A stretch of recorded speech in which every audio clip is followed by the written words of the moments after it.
Hi guys! Good day everyone! So welcome po sa ating kauna-unahang video content dito sa Lakbay Tropico. Now, siguro nabasa ninyo sa description na ang plan natin ay mostly i-share ko sa inyo yung mga camping experiences ko, campsites. Mag-feature din tayo ng mga lugar, mga pasyalan na pwedeng puntahan, historical na pasyalan, culture, mga ganon. Pero mainly and mostly, ang plan talaga is yung mga camping experience natin kasi yun ang gusto natin gawin. Actually, ayun nga meron nga tayong bed sa likod. Medyo magulo lang. So ngayon, bago ko kasi gawin yung mga plans na yon, ang unang video ko naisip ay gusto ko munang mag-visit sa church para humingi ng basbas, guidance, blessing sa ating Panginoon. Now kagabi, nag-search ako ng mga simbahan sa Tanay Rizal.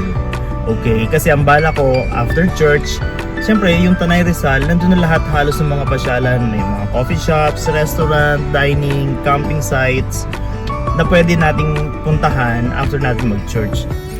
Amazingly nakita ko tong church na to na hindi ko ina-expect na meron palang existing na church na ganito sa Tanay Rizal.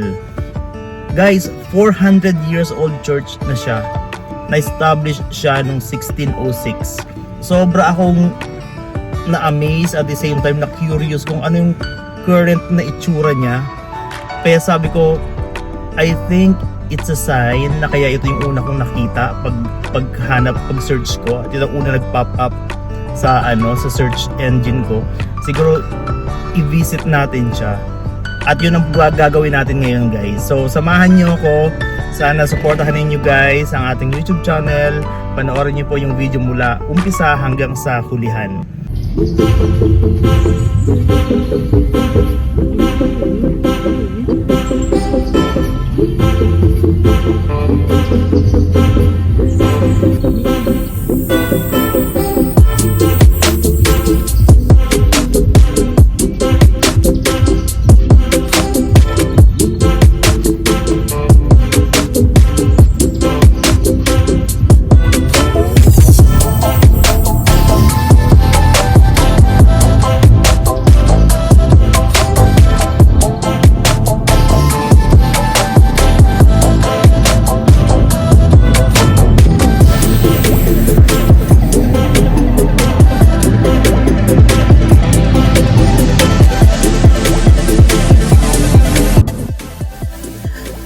Hi guys, nandito tayo ngayon sa San Ildefonso de Toledo Church dito sa Tanay Rizal.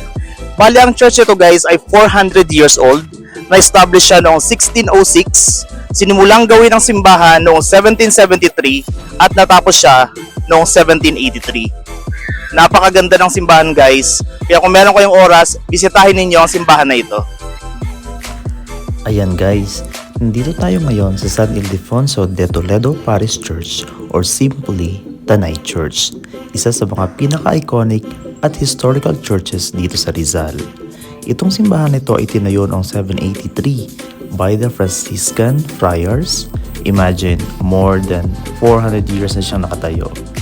Kung titignan ninyo ang facade, classic Baroque style architecture, makapal na bato, malalaking arko at sobrang solid na structure. Pero ang pinaka-unique na makikita dito ay yung tinatawag na Tanay 12 Pares o Dos Apostoles. Ito yung 12 life-size statues ng apostoles na makikita sa loob. Kung mapapansin ninyo, bawat isa may iba't ibang facial expressions at pose. Parang may sariling kwento. Ang galing lang isipin na handcrafted ito ng mga local artists noong panahon ng Kastila. Pagpasok mo pa lang, mapapansin mo rin yung retablo mayor. Sobrang intricate ng wood carvings, very detailed at talagang obra maestra. Dito mo mararamdaman yung kombinasyon ng art, faith at history sa isang lugar. Kaya hindi na nakapagtaka kung bakit noong 2001, idineklara itong National Cultural Treasure ng ating bansa. Hindi lang siya simbahan, kundi isang cultural and historical landmark na dapat talagang i-preserve. So kung magta-travel kayo papuntang Rizal, make sure to drop by dito sa Tanay Church. Hindi lang kayo makakapagdasal at makakahanap ng peace, pero madadala rin kayo sa rich history at artistry ng ating mga ninuno.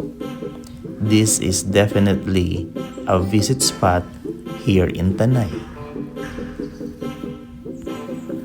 Ako, sobrang tuwa talaga ako nung pumunta ako sa simbahan na ito.